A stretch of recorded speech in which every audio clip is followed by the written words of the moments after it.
24 hours after my family divided my father's fortune like I had never existed, the Pentagon called with orders that would make them realize they had just betrayed a 2-star general who wasn't supposed to exist.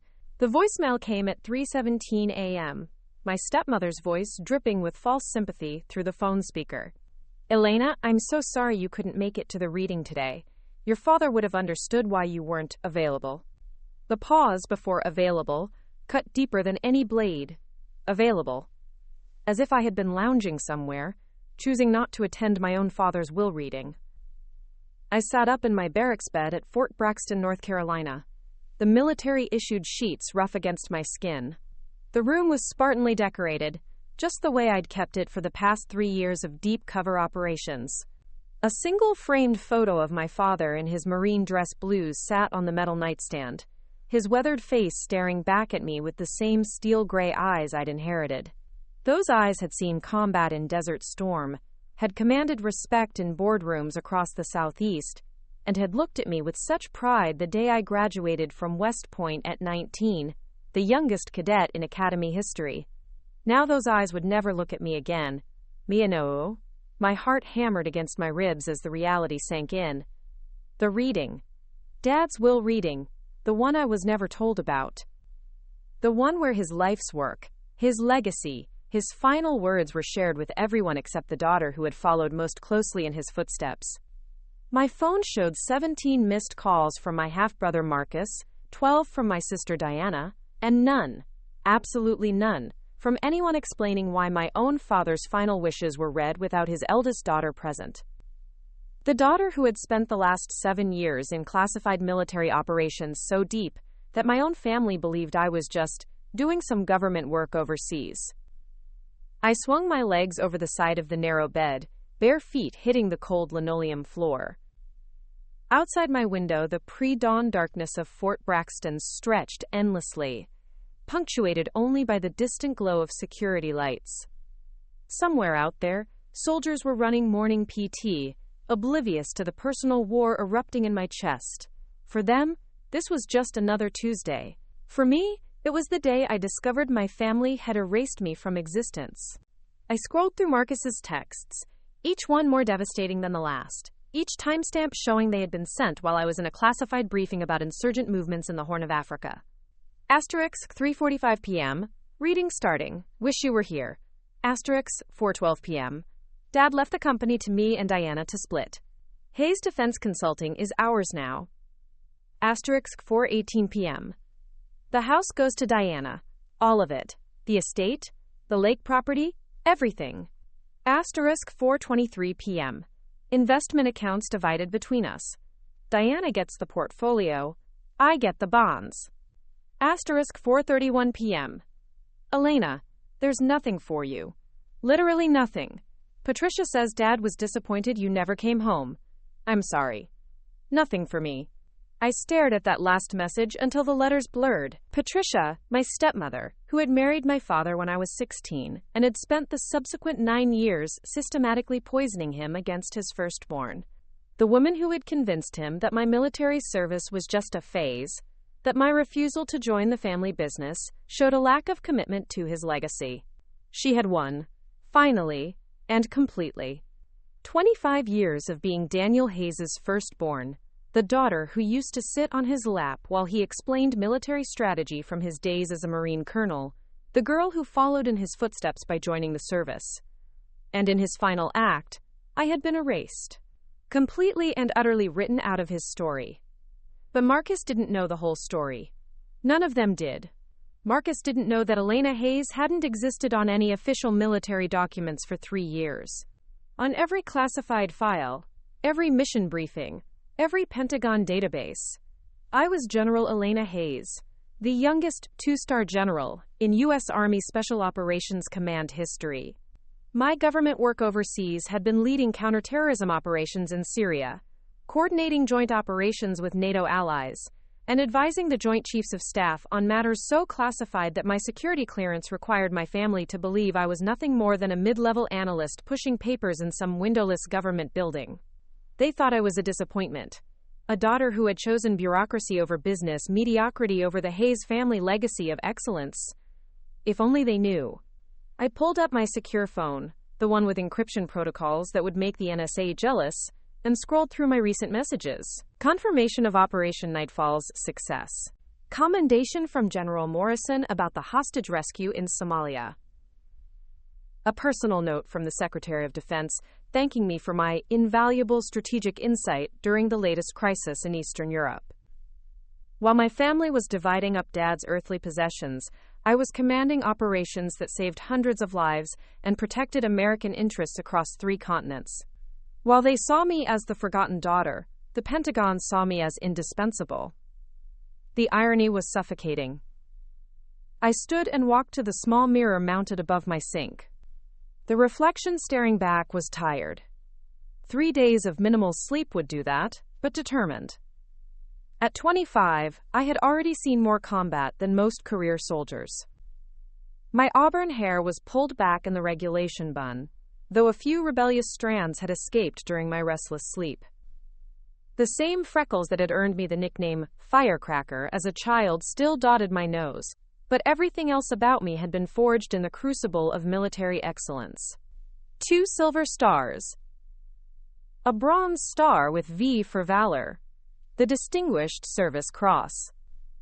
Decorations that my family would never see, achievements they would never know about, because my missions required the kind of secrecy that made personal recognition impossible. I thought about my father's last words to me, spoken during our final phone call 3 months ago. He had called while I was in a bunker outside Damascus, coordinating with Kurdish forces to neutralize an ISIS cell. The conversation had been brief. Operational security demanded it, but his voice had been cold, disappointed. "Elena, when are you going to stop playing soldier and come home? The business needs you. I need you." Playing soldier. If he only knew that while he was building his defense consulting firm from his office in Charlotte, his daughter was actually defending the nation from threats he couldn't imagine. "I can't talk long, Dad," I had whispered into the encrypted phone. Explosions echoing in the distance. "I'm in a meeting. Always in a meeting. Always too busy for family." His sigh had carried across continents. "Patricia's right. You've chosen your government job over your real family. I hope it's worth it." Those were the last words my father ever spoke to me. Not "I love you," not "I'm proud of you." Just disappointment that I had chosen duty over dynasty, service over selfishness. Now I understood why Patricia had been so confident, so smug during our few interactions over the years. She had been slowly, methodically turning my father against me, using my absence and my inability to explain my real work as weapons.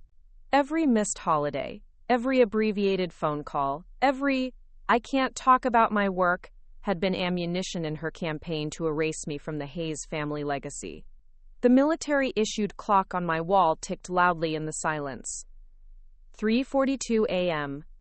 In a few hours, the rest of Fort Braxton would wake up, and I would need to be the unflappable General Hayes who could make life-and-death decisions without hesitation.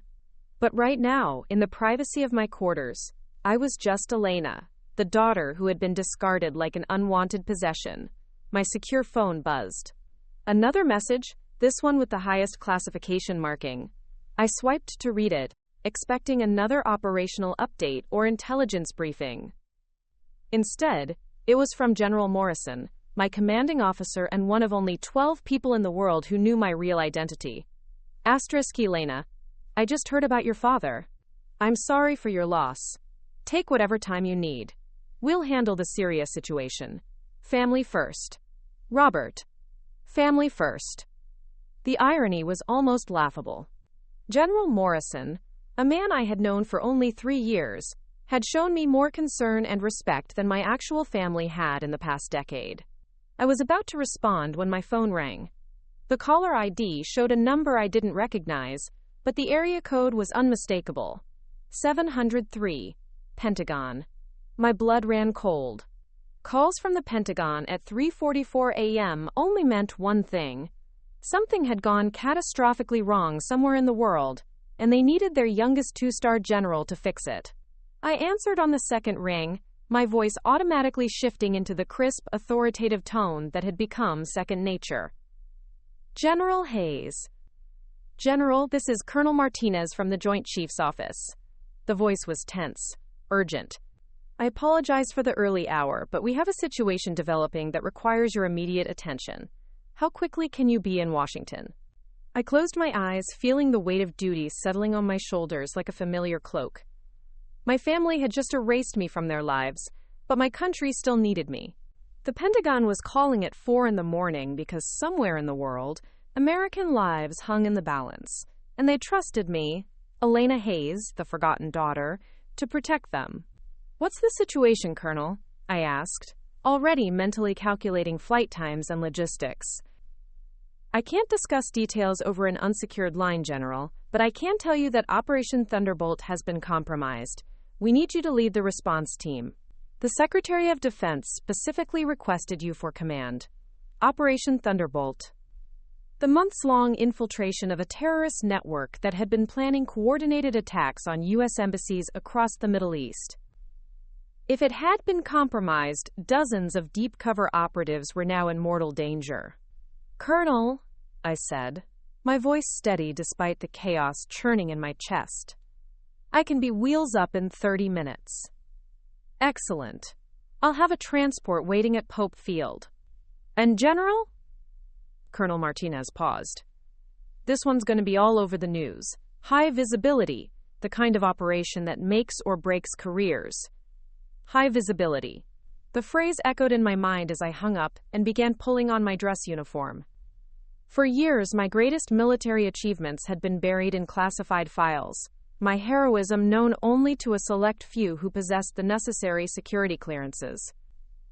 But this mission would be different. If Operation Thunderbolt went public, so would the name of the general who led the response.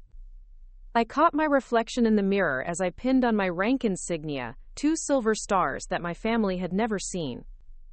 In a few hours, I would be in the Pentagon's Crisis Management Center, coordinating a response to an international incident while my half-siblings were probably sleeping off champagne from their inheritance celebration. They thought they had divided up the legacy of a war hero, while his forgotten daughter sat powerless somewhere in a government cubicle, typing reports and attending mundane meetings.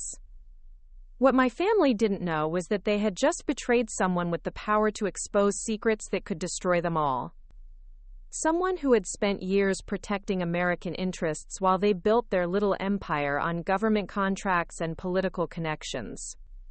Someone who knew exactly where the bodies were buried. Sometimes literally. I grabbed my go bag, always packed and ready for immediate deployment, and headed for the door. As I walked through the corridors of Fort Braxton, my footsteps echoing off the concrete walls, I thought about the phone calls I would inevitably have to make. Marcus and Diana, celebrating their windfall, had no idea that their sister, the one they had just written off as a failure, was about to become the most recognizable military officer in America. And when that moment came, when my face was plastered across every news channel and my name was spoken in the same breath as legends like Patton and MacArthur, they would realize the magnitude of their mistake. The inheritance they stole was nothing compared to what I was about to inherit. The truth, justice, and the satisfaction of watching their carefully constructed lies crumble to dust. In 18 hours, when I walked into that Pentagon briefing room wearing the stars they never knew I had earned, everything they thought they knew about Elena Hayes would shatter like glass. And I would be there to sweep up the pieces. The C-130 transport plane's engines hummed like thunder beneath my feet as we climbed through the pre-dawn darkness toward Washington. I sat alone in the cargo hold, surrounded by crates of classified equipment, bound for undisclosed locations, my mind racing between the crisis awaiting me at the Pentagon and the devastating texts still burning in my phone. Through the small porthole window, I watched North Carolina disappear beneath a blanket of clouds, each mile taking me further from the place where my father had lived and died without truly knowing his eldest daughter. The irony wasn't lost on me. While rushing to protect American lives across the globe, I was flying away from the only life I had ever wanted to protect, my family's respect and love. But that life, I was beginning to understand, had been an illusion for years. I pulled out my encrypted tablet and began reviewing the classified files Colonel Martinez had transmitted during my drive to Pope Field. Operation Thunderbolt's details painted a picture of methodical intelligence gathering that had taken 18 months to construct. Deep cover operatives had infiltrated a terrorist network spanning 7 countries, their mission to identify and neutralize planned attacks on U.S. embassies during the upcoming diplomatic summit in Geneva. The operation had been my brainchild, conceived during a late-night strategy session following the bombing of the embassy in Tunisia 2 years prior. I had spent weeks studying attack patterns, financial networks, and communication methods used by various terrorist cells before proposing a coordinated infiltration that would prevent future attacks rather than simply respond to them. Now, according to the preliminary reports, someone had leaked the identities of our operatives to the very networks they were meant to penetrate. 7 agents were missing. 3 embassy security teams had been compromised. And somehow, someone with access to the highest levels of classified information had sold out an operation that could have prevented the deaths of hundreds of innocent people. As I scrolled through the intelligence briefings, my father's voice echoed in my memory from one of our last real conversations, 3 years ago when I was still Captain Hayes, before my rapid promotions and deep cover assignments had created the chasm between us. "Elena, you're wasting your talents in that uniform," he had said during Christmas dinner at the family estate. Patricia had been in the kitchen, strategically absent, while he tried once again to convince me to leave the military and join Hayes Defense Consulting. "You could be making real money, real impact. My contacts in Washington could set you up with contracts worth millions." I had been 22 then, fresh from a classified mission in Afghanistan that I couldn't discuss, wearing my dress blues with a chest full of ribbons he didn't understand. "Dad, I'm making a real impact. I'm serving my country." "Serving your country doesn't pay for the lifestyle you deserve," he had countered, gesturing around the opulent dining room with its crystal chandelier and oil paintings of his business associates. "Look at what I've built. Hayes Defense Consulting advises some of the most powerful military contractors in the nation. We could build an empire together." An empire.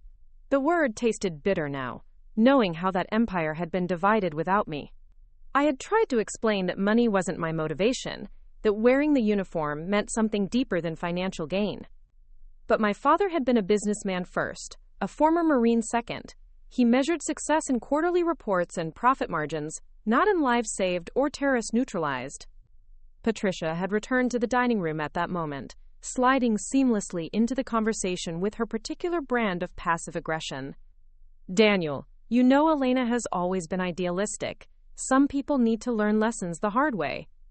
"What lessons?" I had asked, genuinely confused. "That loyalty to strangers doesn't keep you warm at night," she had replied with a smile that never reached her eyes.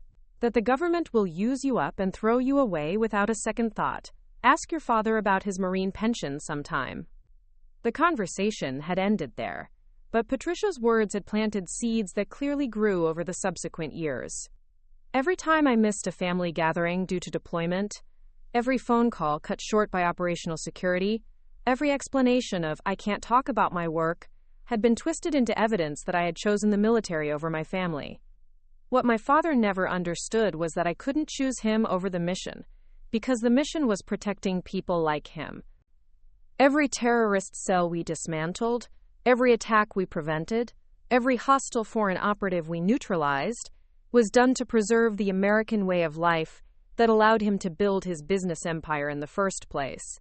The plane banked sharply, beginning its descent toward Andrews Air Force Base.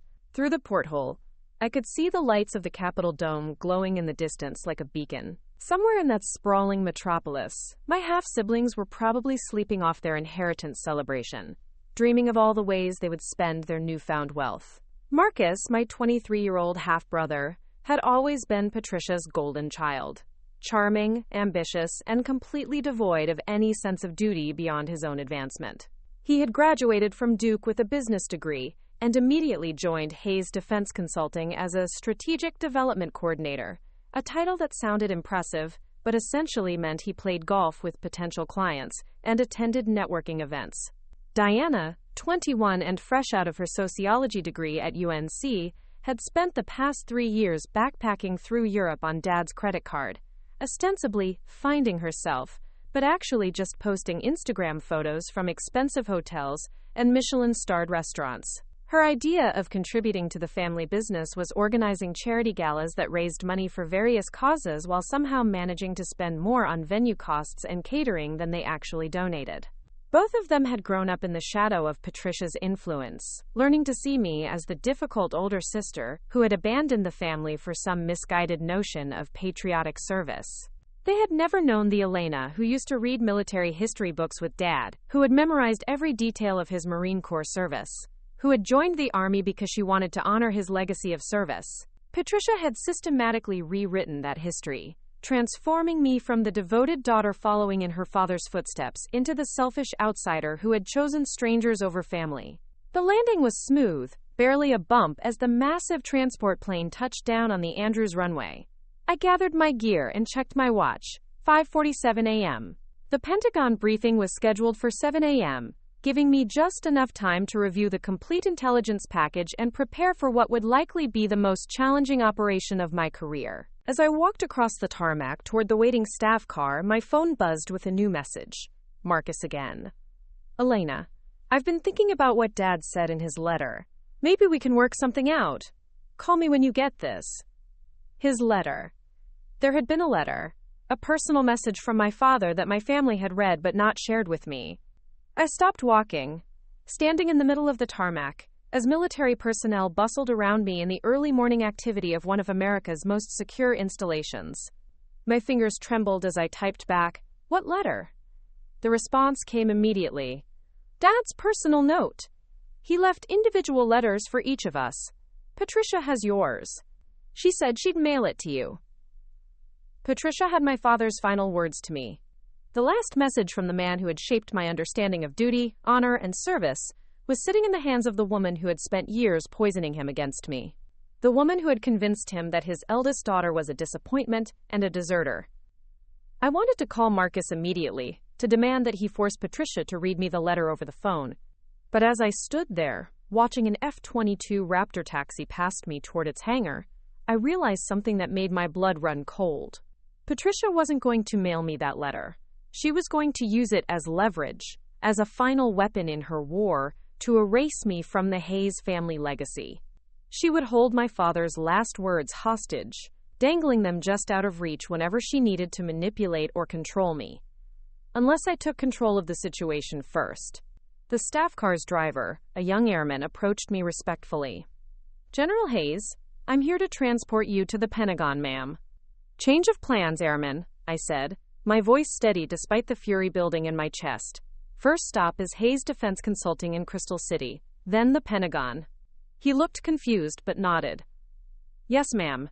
Should I notify Colonel Martinez of the delay?" "Tell the Colonel I'll be there by 0700 as scheduled," I said, settling into the back seat of the sedan. "This won't take long." As we pulled away from Andrews and headed toward the Virginia suburbs where my father had built his business empire, I thought about the last conversation I'd had with him. Not the disappointing phone call from Damascus, but the real conversation we'd shared 3 months earlier when he had called me at Fort Braxton. I had been reviewing intelligence reports on Iranian proxy forces when my personal phone rang, showing Dad's picture, a photo from his Marine days, young and proud in his dress blues. The same uniform that had inspired me to serve. "Elena, sweetheart." His voice had been warm, affectionate in a way that had become rare over the years. "I wanted to call and tell you something important." "What's up, Dad?" I had been distracted, multitasking between family and the urgent intelligence briefing on my desk. "I've been thinking about what you said last Christmas. About service meaning more than money. Patricia's been helping me understand some things, and I realize I haven't been fair to you." My attention had shifted completely to the phone call. "What do you mean?" "You chose a harder path than Marcus or Diana.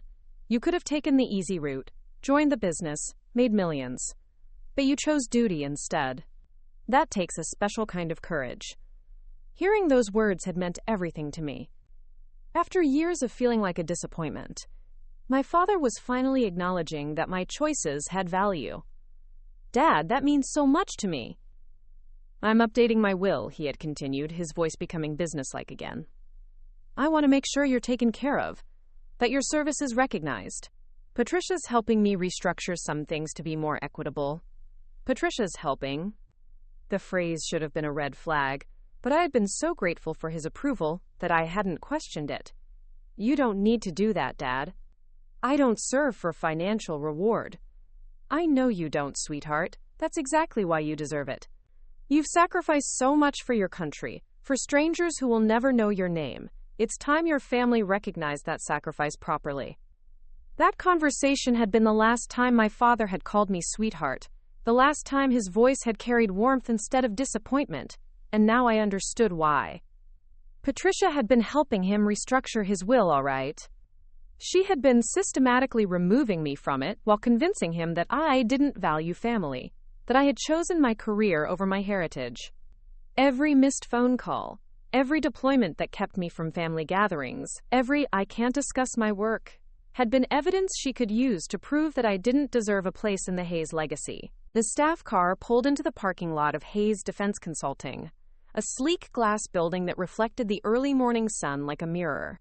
I had never visited my father's office, had never seen the empire he had built from his contacts and expertise in military procurement. The building was impressive.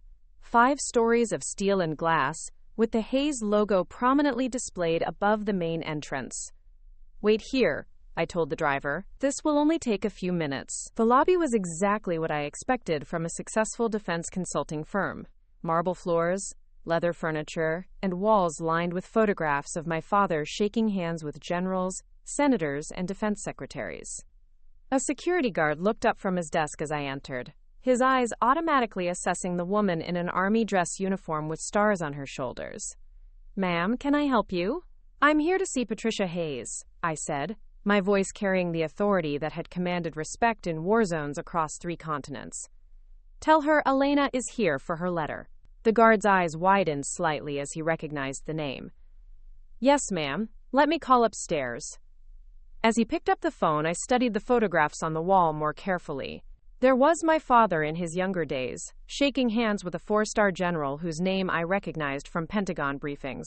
Another photo showed him at a defense industry gala, Patricia smiling beside him in a designer gown while senators and defense contractors surrounded them. But there were no photos of me, no acknowledgement of the Hayes daughter who had chosen service over profit, duty over comfort. In the public face of Hayes Defense Consulting, I simply didn't exist. "Mrs. Hayes will see you now, ma'am," the guard said, gesturing toward the elevator bank. "5th floor, executive suite." The elevator ride felt like an eternity, each floor bringing me closer to a confrontation I had been avoiding for years. When the doors opened, I stepped into a reception area that screamed wealth and influence. Original artwork, fresh flowers, and a view of the Capitol dome through floor-to-ceiling windows. Patricia was waiting for me in the doorway of what must have been my father's office, dressed in a black designer suit that probably cost more than most soldiers made in a month. Her blonde hair was perfectly styled, her makeup flawless despite the early hour. She looked like the grieving widow playing the part for maximum sympathy. "Elena," she said, her voice carrying the same false warmth that it held during the voicemail. "I'm so surprised to see you. Shouldn't you be at work?" "I am at work," I replied, letting my gaze travel around the office behind her. More photographs, more handshakes, more evidence of my father's success in the world of defense contracting. "I'm here for my letter." Her expression didn't change, but something flickered in her eyes. "What letter, dear?" "The personal letter my father left for me. Marcus mentioned it." She sighed dramatically, as if dealing with a difficult child. "Elena, your father was very specific about his wishes. He left instructions that your letter should only be given to you when you're ready to hear what he really thought." "I'm ready now. Are you?" She stepped aside, gesturing for me to enter the office. "Because what he wrote isn't what you want to hear. Your father was disappointed in you, Elena. Deeply disappointed." I followed her into the office, my eyes immediately drawn to the massive desk where my father had built his empire. Behind it, mounted on the wall in a place of honor, was his Marine Corps commission and his Purple Heart from Desert Storm. The same decorations I had admired as a child, the same symbols of service that had inspired my own military career. "He was disappointed," Patricia continued, settling into the chair behind his desk as if she belonged there, "that you chose strangers over family. That you missed his birthday, his retirement party, every important moment of his final years, because you were too busy playing soldier. Playing soldier. The same phrase my father had used during our last conversation. Patricia, I said, my voice steady despite the rage building in my chest. I need you to understand something. I didn't miss those events because I was playing. I missed them because I was serving my country in ways that I couldn't explain to you. She laughed, a sound like breaking glass. Oh, Elena, still telling yourself that lie? Your father checked, you know. He used his contacts to find out what you were really doing. A mid-level intelligence analyst, pushing papers in various government offices. Hardly the heroic service you pretended it was. My blood ran cold. My father had used his defense industry contacts to investigate my military service. But the information they had provided him was my cover story, the carefully constructed lie designed to protect my real identity and missions. Patricia opened a desk drawer and pulled out a manila envelope, holding it just out of reach. He wrote this letter 3 weeks before he died, after he learned the truth about your so-called classified work. Do you really want to hear what he discovered? I stared at the envelope, knowing it contained my father's final words to me. Words written based on false information, lies designed to protect national security, but which had instead destroyed my relationship with the man I had most wanted to make proud. Give me the letter, Patricia. Read it here, she said, her smile sharp as a blade. Then you'll understand why he left you nothing. Why he realized that his real children were Marcus and Diana, the ones who chose family over fantasy. She opened the envelope with deliberate slowness, unfolding a single sheet of my father's personal stationery. The same paper he had used to write me letters during my first deployment, when he had been proud of his daughter's service. Dear Elena, she began reading, her voice taking on a mocking tone. I had hoped that your military service would teach you about honor and duty, but I've learned that you've spent the past several years lying to your family about the importance of your work. My contacts in the defense industry have confirmed that you're nothing more than a mid-level analyst, someone who processes other people's intelligence rather than generating your own. I am disappointed that you felt the need to exaggerate your service record to make yourself seem more important than you are. Each word hit me like a physical blow. My father had believed I was a fraud, a wannabe warrior who had inflated her own importance to justify abandoning her family. Patricia continued reading. I realize now that Patricia was right about you from the beginning. You chose the military not out of patriotism, but out of selfishness. You wanted to feel important, to pretend you were making a difference, while avoiding the real responsibility of contributing to the family business I spent 40 years building. I closed my eyes, feeling the weight of my father's disappointment crushing down on me like a physical force. He had died believing that his eldest daughter was a liar and a disappointment. However, Patricia's voice changed slightly, becoming less triumphant. I want you to know that despite my disappointment, I still love you. You are my daughter, and that will never change. If you ever decide to leave the military and join the family business, there will always be a place for you here. Marcus and Diana understand that family comes first, but perhaps you will learn that lesson in time. She folded the letter carefully, her eyes studying my face for signs of the devastation she had just inflicted. He loved you, Elena, but he couldn't respect the choices you made, the lies you told. I stood in that office, surrounded by the trappings of my father's success, holding the knowledge that he had died thinking I was a fraud. Everything I had sacrificed, every mission I had completed, every life I had saved. None of it mattered because the people I most wanted to impress believed I was living a lie. But as I stared at the Purple Heart mounted behind his desk, something inside me shifted. My father had earned that decoration by taking shrapnel to protect his fellow Marines. He understood real sacrifice, real service, real heroism. And if he were alive to see the Pentagon briefing I was about to attend, if he could witness the respect I commanded from generals and defense secretaries, if he could understand the true nature of my service, he would have been proud. The lies Patricia had fed him, the false information provided by his defense industry contacts, had poisoned his final months against me. But those lies didn't change the truth of who I was or what I had accomplished. Thank you for reading me the letter, I said, my voice calm and controlled. Now I understand exactly what happened. Patricia smiled, thinking she had won. I'm glad you finally see the truth. Oh, I see the truth, I replied, checking my watch. 6:43 a.m. I needed to be at the Pentagon in 17 minutes. I see that my father died believing lies. But in about 4 hours, those lies are going to be exposed in a very public way. Her smile faltered slightly. What do you mean? I mean that the mid-level analyst you and your contacts told him about doesn't exist. That woman was a cover story designed to protect my real identity and missions. I moved toward the door, then paused. When you see the news today, Patricia, remember this conversation. Remember that you convinced a war hero to disown his daughter based on lies. I left her sitting behind my father's desk, her perfect composure finally cracking, as she began to understand that she might have made a catastrophic error in judgment. As the elevator carried me back to the lobby, I pulled out my secure phone and typed a message to Colonel Martinez. En route to Pentagon. Prepare for media briefing following operational resolution. Full disclosure of command authority may be necessary. The response came immediately. Understood, General. Ready to support whatever you need. The staff car was waiting outside, its driver ready to complete the journey to the Pentagon. As we pulled back into traffic, heading toward the building where I would spend the next several hours coordinating a response to international terrorism, I thought about my father's letter. He had been wrong about my service, wrong about my contributions, wrong about my motivations, but he had been right about one thing. Family should come first.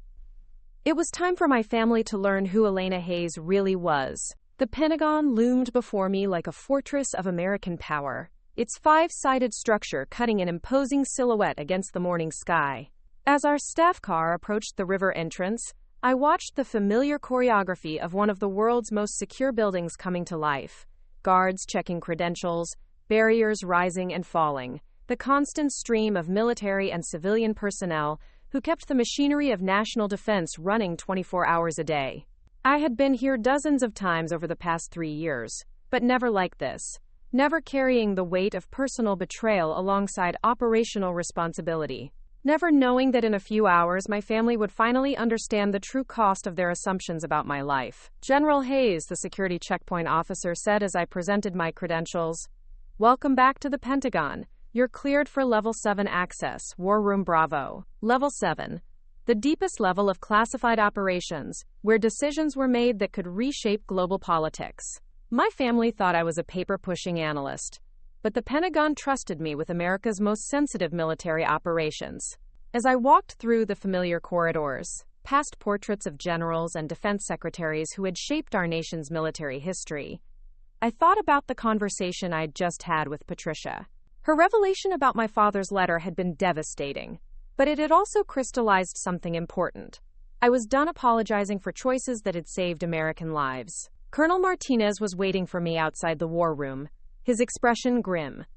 A 20-year veteran, with deployments in Iraq and Afghanistan, he had the weathered look of someone who had seen combat, but understood that the real battles were often fought in rooms like this one. "General," he said, falling into step beside me as we approached the secured entrance. "The situation has deteriorated since our last communication. We've confirmed that 7 operatives are compromised, but intelligence suggests the leak came from someone with access to the highest levels of our operational structure." "Inside job?" I asked, though the answer was becoming increasingly obvious. "Has to be." The information that was leaked included details that were compartmentalized to fewer than a dozen people. Someone with serious clearance sold us out. We passed through the final security checkpoint and entered the war room, a sterile environment dominated by wall-mounted screens displaying real-time intelligence feeds from around the world. A dozen officers and analysts were already present, their faces reflecting the urgency of the situation. General Morrison stood at the center of it all, his silver hair perfectly groomed despite the early hour. At 62, he commanded respect from every person in the room, but when he saw me enter, his expression shifted to something approaching relief. "Elena," he said, using my first name in a way that conveyed both familiarity and trust. "Thank God you're here. We need your expertise on this more than anyone." The room fell silent as every officer turned to look at me. At 25, I was easily the youngest person present, but my rank insignia commanded immediate attention. 2 silver stars in a room full of colonels and brigadier generals carried weight that transcended age. "What's our current status?" I asked, moving toward the central display, showing a world map with red markers indicating compromised positions. 7 deep-cover operatives have gone dark in the past 12 hours, Morrison replied, activating a laser pointer to highlight locations across the Middle East and North Africa. All were part of Operation Thunderbolt. All had been successfully infiltrating terrorist networks for months. Someone gave up their identities, locations, and communication protocols. I studied the map, my mind automatically calculating the implications. These weren't just intelligence assets. They were human beings who had volunteered for one of the most dangerous assignments in the intelligence community. People who trusted our security protocols to keep them alive. Casualty status? I asked, though I dreaded the answer. 2 confirmed dead. 3 missing, presumed captured. 2 have managed to reach extraction points, but are compromised and cannot continue their missions. 2 dead. 2 people whose families would receive flag-draped coffins and carefully worded explanations about their loved ones dying in service to their country. 2 lives lost because someone had betrayed their trust for money or ideology. "Sir," Colonel Martinez said, approaching with a tablet displaying classified communications. "We've traced the leak to someone with access to the Pentagon's most secure networks.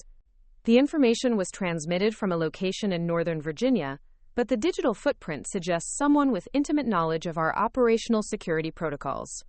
Northern Virginia, the same area where Hayes Defense Consulting maintained its headquarters, where my father had built a business empire based on relationships with defense contractors and military procurement officials, where Patricia was sitting in his office at this very moment, probably calling Marcus and Diana to gloat about her victory over the disappointing daughter. "General Hayes," Morrison said, drawing my attention back to the immediate crisis. "We need you to coordinate the extraction of our remaining assets, while simultaneously developing a plan to identify and neutralize the source of the leak. The Secretary of Defense has authorized whatever resources you need." The weight of command settled on my shoulders like a familiar burden.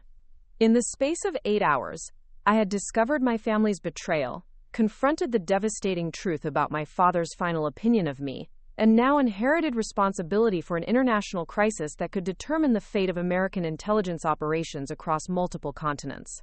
"I'll need direct communication with our field assets," I said, my voice automatically shifting into the tone that had commanded respect in war zones from Syria to Somalia.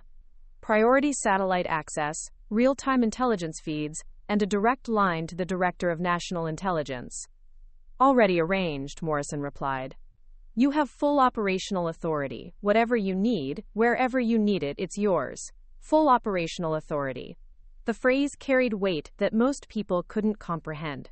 In this room, surrounded by some of the most senior military officers in America, my word was law when it came to Operation Thunderbolt and its aftermath. As the briefing continued, with intelligence analysts providing updates on terrorist cell movements and communication intercepts, part of my mind wandered to the irony of my situation.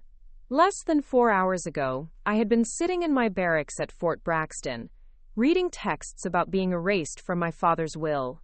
Now I was coordinating a response to international terrorism with resources that most generals twice my age would never command. My family thought I was a failure, a disappointment who had chosen a mediocre government job over the family business. They had no idea that while they were sleeping in their inherited comfort, their sister was literally protecting American lives and interests around the globe. "General," a voice called from across the room. I turned to see Admiral Sarah Chen, the Pentagon's Deputy Chief of Intelligence, approaching with a grim expression. "We've received a communication from one of our compromised assets in Damascus. Agent Rodriguez managed to get a message through before going dark." She handed me a decoded transmission, the text brief but chilling. "Network knows everything. Source called me by my real name. Extraction impossible. Tell my family I did my duty. Rodriguez out. Agent Rodriguez." I knew that name from the operational files. Maria Rodriguez, 28 years old, fluent in Arabic and Farsi, with a background in Middle Eastern studies from Georgetown. She had volunteered for deep cover work after losing her brother in the embassy bombing in Tunisia. She wanted to prevent other families from experiencing her loss. Now she was probably dead or captured, betrayed by someone she trusted. "Admiral," I said, my voice steady despite the rage building in my chest. "I want a complete audit of everyone with access to Operation Thunderbolt files. Financial records, communication logs, travel patterns, everything. Someone sold out these agents, and I want to know who." "Already in progress, General. We should have preliminary results within 6 hours. 6 hours.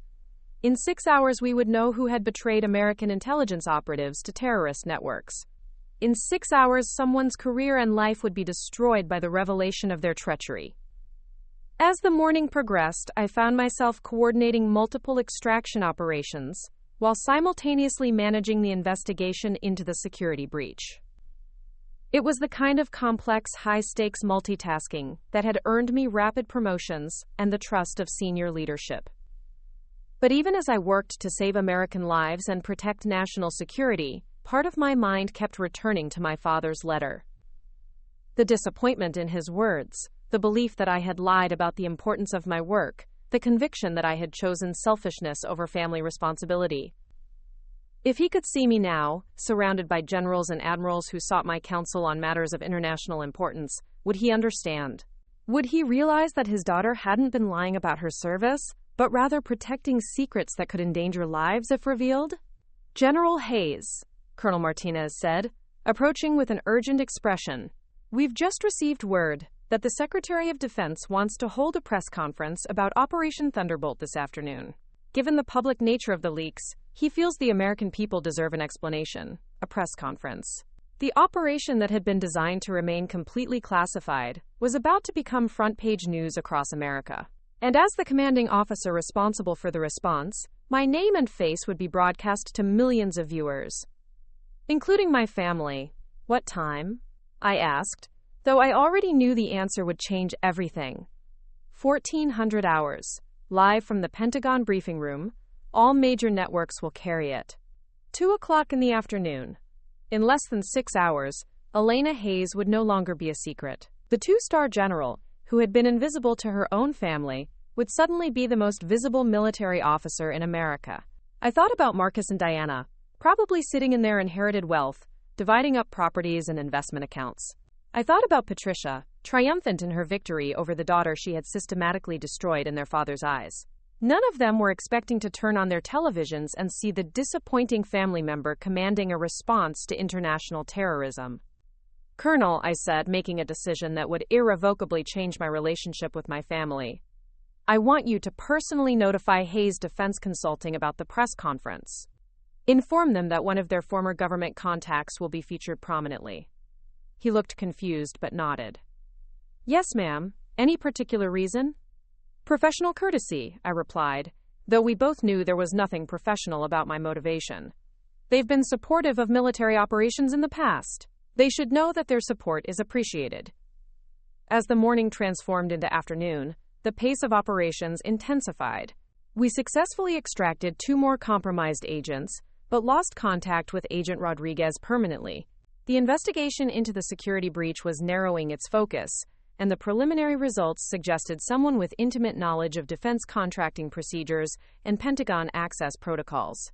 At 1:45 p.m., I stood in front of a mirror in the Pentagon's executive washroom, adjusting my dress uniform and checking my appearance. The face staring back at me was composed, professional, bearing the quiet confidence that came from years of making life-and-death decisions under pressure. In 15 minutes, I would walk into the Pentagon briefing room and address the American people about Operation Thunderbolt, its objectives, its compromises, and the ongoing efforts to protect American interests abroad.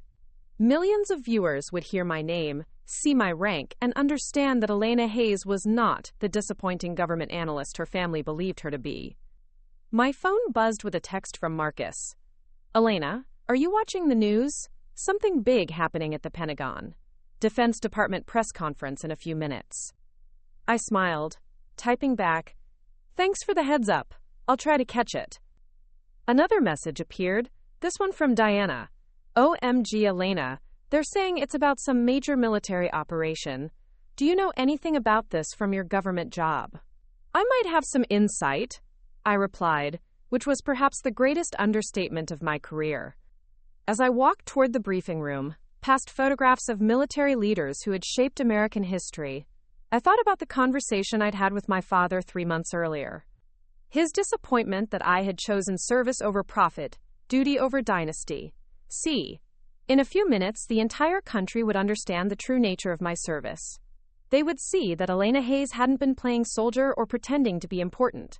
They would witness a 2-star general taking responsibility for protecting American lives in the face of international terrorism.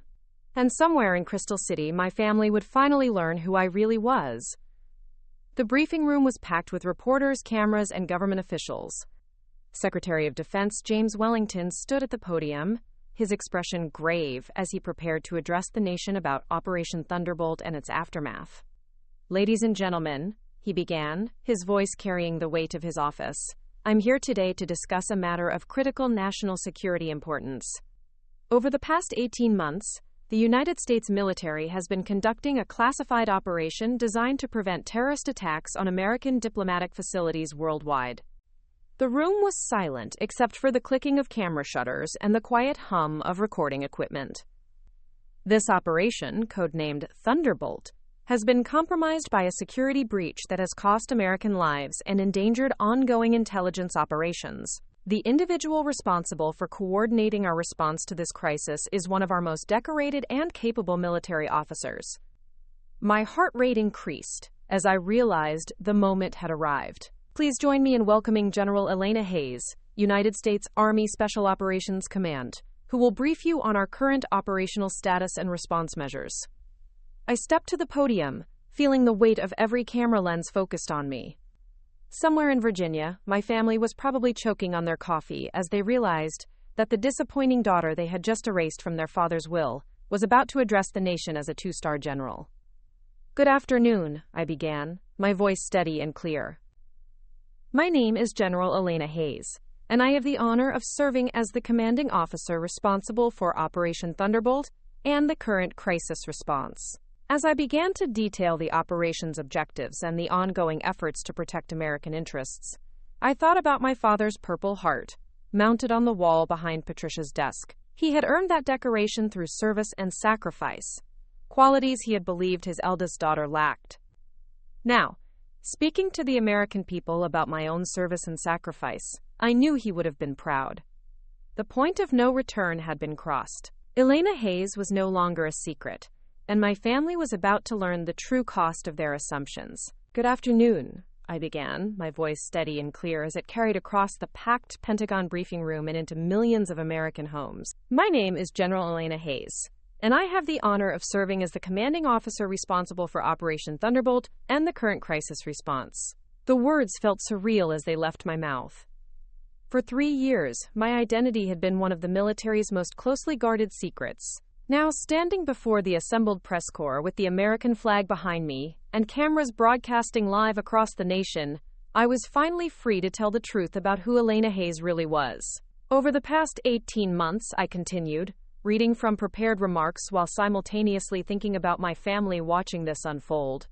Operation Thunderbolt has successfully prevented 4 separate terrorist attacks on American diplomatic facilities. Our deep cover operatives infiltrated networks spanning 7 countries, gathering intelligence that has saved hundreds of American and Allied lives. In the back of the briefing room, I could see Admiral Chen nodding approvingly. Colonel Martinez stood near the wall, his expression proud as he watched his commanding officer address the nation. These people understood the magnitude of what we had accomplished, the lives we had saved, the attacks we had prevented. Unlike my family, who had spent years believing I was wasting my potential in some meaningless government job. However, I said, my voice taking on a more serious tone, recent events have demonstrated that our operational security was compromised by individuals who chose personal gain over American lives. This breach has resulted in the deaths of 2 brave Americans and has endangered ongoing operations designed to protect our national security. My phone, set to silent but visible on the podium, lit up with incoming calls and messages. Marcus, Diana. Unknown numbers that were probably reporters who had somehow gotten my personal contact information. But most tellingly, nothing from Patricia. The woman who had spent the morning gloating about my father's disappointment in me was probably too shocked to even pick up her phone. The questions from the press came fast and pointed.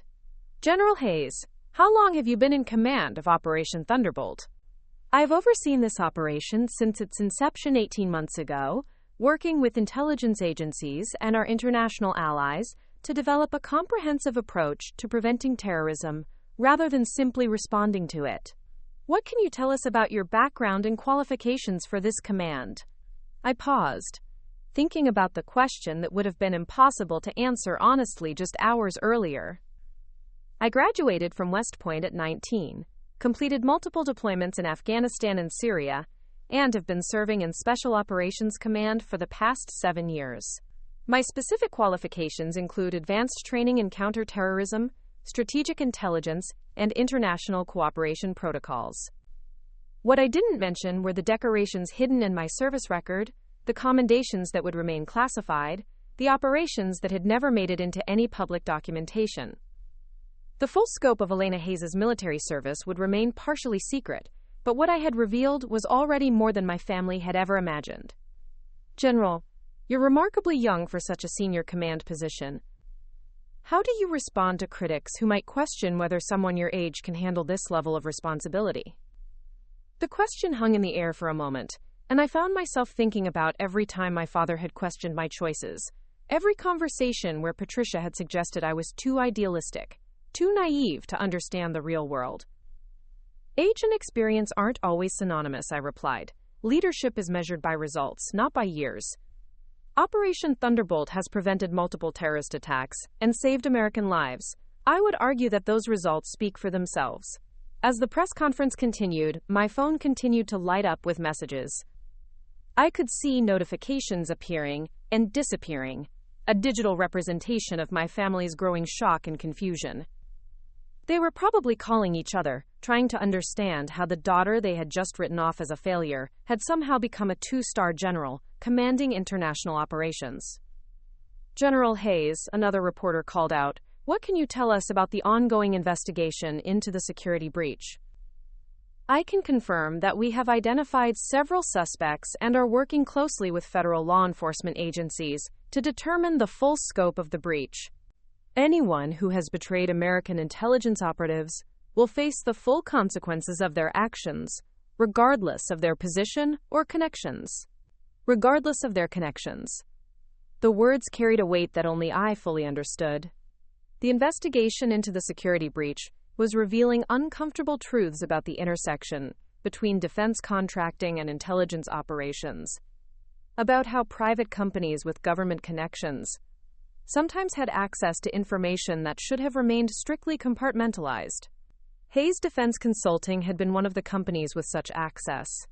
20 minutes later, the press conference concluded with Secretary Wellington returning to the podium to field additional questions about policy implications and international cooperation. I stepped away from the microphones, knowing that my life had fundamentally changed in the span of a half-hour television appearance. Colonel Martinez approached me as I walked toward the exit. General, that was exceptional, clear, authoritative, exactly what the country needed to hear. Thank you, Colonel. What's the status on our investigation?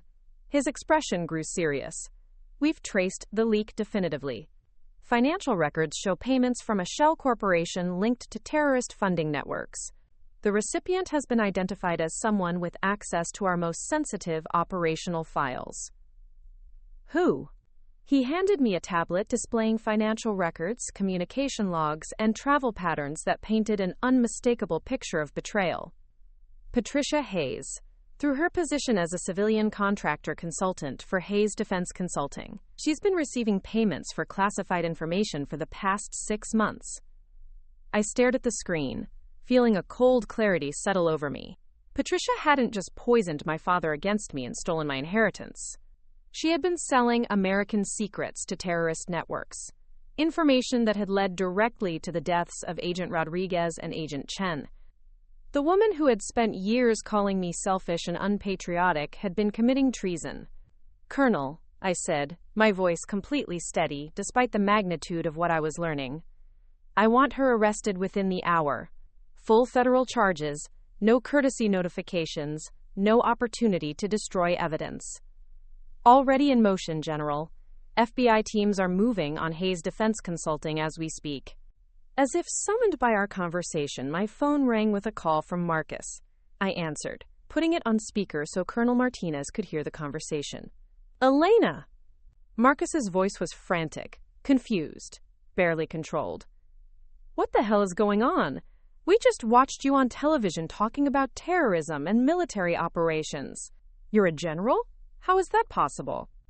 It's possible, Marcus, because I've been serving my country at the highest levels for years, while you and Diana have been living off Dad's money. But you work for the government. You're an analyst or something, Patricia said.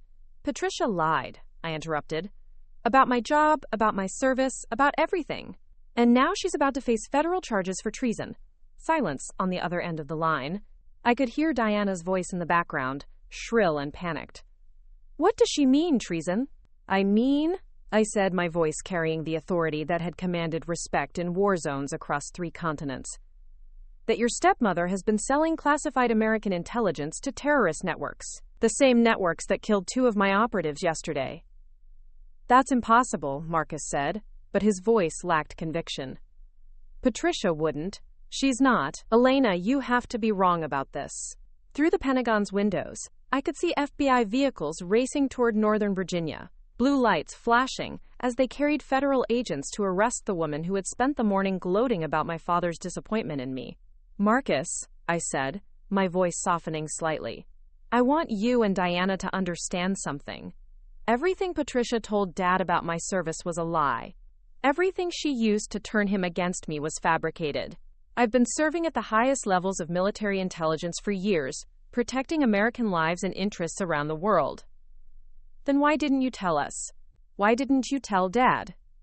Because my work required absolute secrecy. Because revealing my real identity and missions could have endangered American operatives and national security. Because I chose duty over personal recognition, service over family comfort. Colonel Martinez handed me another tablet, this one showing news footage of FBI agents entering the Hayes Defense Consulting building. Patricia Hayes was being led out in handcuffs, her perfect composure finally shattered as she realized the magnitude of her situation. Turn on the news, I told Marcus. Channel 7. You'll see Patricia being arrested for treason. I heard the sound of a television being turned on, then Diana's voice screaming, Oh my God, that's Patricia! Why is she in handcuffs?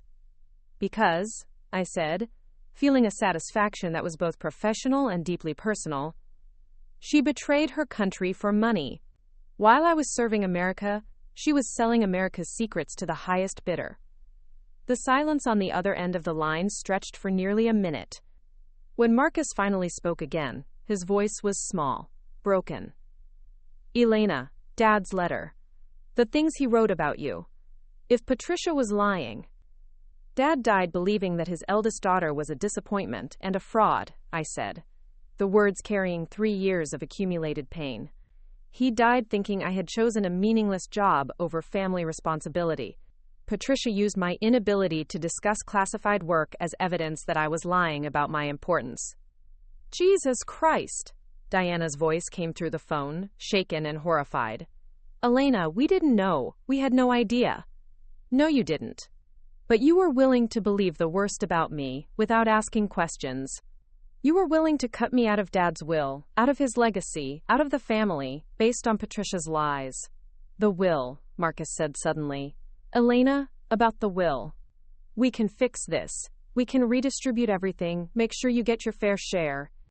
I looked around the Pentagon war room, where some of America's most senior military officers sought my counsel on matters of international importance. I thought about the lives I had saved, the attacks I had prevented, the service I had rendered to my country. Marcus, I said, my voice calm and final, I don't want Dad's money. I don't want his company, or his properties, or his investment accounts. What I wanted was his respect and his pride in my service. Patricia stole that from me, and no amount of money can give it back. But Elena, what I want, I continued, is for you and Diana to understand that the sister you thought was a failure has spent the past 7 years protecting American lives at the highest levels of military command. I want you to understand that while you were dividing up an inheritance, I was commanding operations that saved hundreds of people from terrorist attacks. Through my phone, I could hear Diana crying. Marcus was silent, probably staring at the television footage of Patricia's arrest and beginning to understand the full scope of what had happened to their family. The press conference will be replayed on every news channel for the next week, I said. You'll see your sister being interviewed by reporters about international terrorism and military strategy. You'll hear generals and admirals talking about my service and achievements. And maybe, eventually, you'll understand that Elena Hayes never abandoned her family. She chose to serve something larger than herself. I ended the call and handed my phone to Colonel Martinez. I'll need a new number. This one is about to become very public. Already arranged, General. New secure line, same clearance levels. As evening fell over the Pentagon, I stood in my temporary office reviewing the final reports on Operation Thunderbolt's aftermath. The security breach had been contained, the remaining operatives had been safely extracted, and Patricia Hayes was facing federal charges that would likely result in life imprisonment. Admiral Chen knocked on my doorframe. Elena, how are you holding up? I'm fine, Admiral. Better than fine, actually. She smiled, settling into the chair across from my desk. I watched the news coverage of your press conference. Very impressive. The country got to see what we've known for years, that Elena Hayes is one of our most capable commanders. Thank you. That means a lot coming from you. There's something else, she said, her expression becoming more serious. The Secretary of Defense wants to discuss your next assignment. There's talk of promoting you to 3 stars and giving you command of Special Operations Command Pacific. 3 stars. At 26, I would become the youngest 3-star general in modern American military history. The kind of achievement that would normally make any father proud beyond measure. I'd be honored to serve wherever I'm needed, I said. Good. Because the country needs officers like you, Elena. Officers who choose service over self-interest, duty over personal gain. After Admiral Chen left, I sat alone in my office, looking out at the lights of Washington, D.C.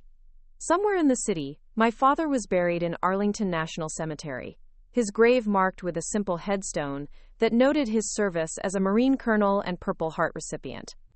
I had never visited his grave, had been deployed overseas during his funeral. But tomorrow, I decided, I would go to Arlington and finally say goodbye to the man who had inspired my service but died not understanding its true nature. My new secure phone buzzed with a message from an unknown number. General Hayes, this is Colonel James Morrison, your father's former commanding officer from his Marine days. I saw your press conference today and wanted you to know that your father would have been enormously proud. He used to talk about his daughter who wanted to serve her country. He never stopped being proud of you, even when he was confused about your work. Semper Fi, Colonel Morrison, Ret. I stared at the message for a long time, feeling something inside my chest begin to heal.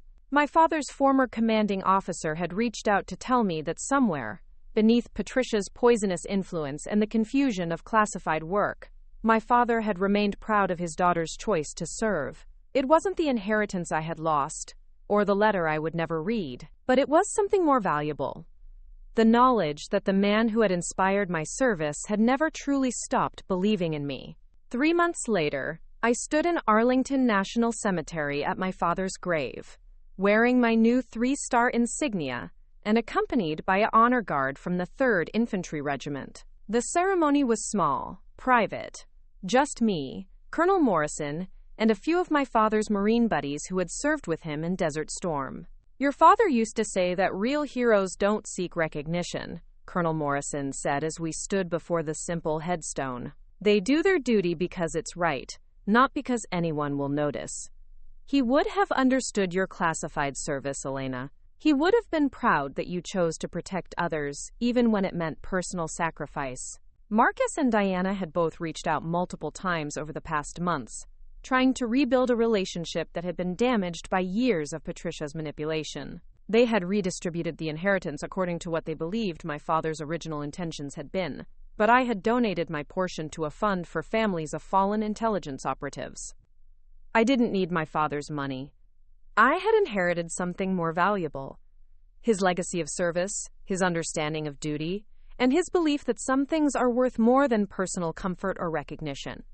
As I stood at his grave, I thought about the letter Patricia had read to me, the disappointment my father had felt based on lies and misunderstandings. But I also thought about Colonel Morrison's message, about the pride my father had carried for the daughter who chose to serve her country. "Dad," I said quietly, my voice carried away by the wind across Arlington's rolling hills, "I hope you understand now. I hope you know that everything I've done has been to honor the example you set, to serve something larger than myself, just like you taught me." The honor guard fired their rifles in salute, the sound echoing across the cemetery where thousands of American service members lay at rest. As the ceremony concluded and I walked back toward my waiting staff car, I felt a sense of completion that had nothing to do with revenge or vindication. Patricia Hayes was serving a life sentence for treason. My family finally understood the true nature of my service. The country had seen Elena Hayes as she really was, not as others had portrayed her. But most importantly, I had learned that real inheritance isn't measured in money or property. It's measured in the values we carry forward, the service we render, and the legacy we leave for those who come after us. My father had given me the greatest inheritance of all, the understanding that duty, honor, and service to something larger than ourselves are worth any personal sacrifice. And that inheritance, unlike any will or testament, could never be taken away. As my staff car pulled away from Arlington National Cemetery, I looked back once at the rows of white headstones stretching endlessly across the sacred ground. Tomorrow, I would begin my new assignment as the youngest three-star general in modern American history, commanding operations that would protect American lives and interests across the Pacific. My family had tried to erase me from my father's legacy, but they had failed to understand the most important truth. Elena Hayes had never needed their recognition to honor her father's memory. I had been honoring it every single day, in every mission completed, every life saved, every moment I chose service over self. And I would continue honoring it for the rest of my career, carrying forward the legacy of a Marine colonel who had taught his daughter that some things are worth more than money, more than comfort, more than personal recognition. Some things are worth everything. The staff car disappeared into the Washington traffic, carrying America's youngest three-star general toward her next assignment, her next opportunity to serve, her next chance to prove that Elena Hayes understood exactly what her father's legacy really meant. In the end, that was the only inheritance that mattered. Up next, you've got two more standout stories right on your screen. If this one hit the mark, you won't want to pass these up. Just click and check them out. And don't forget to subscribe and turn on the notification bell so you don't miss any upload from us.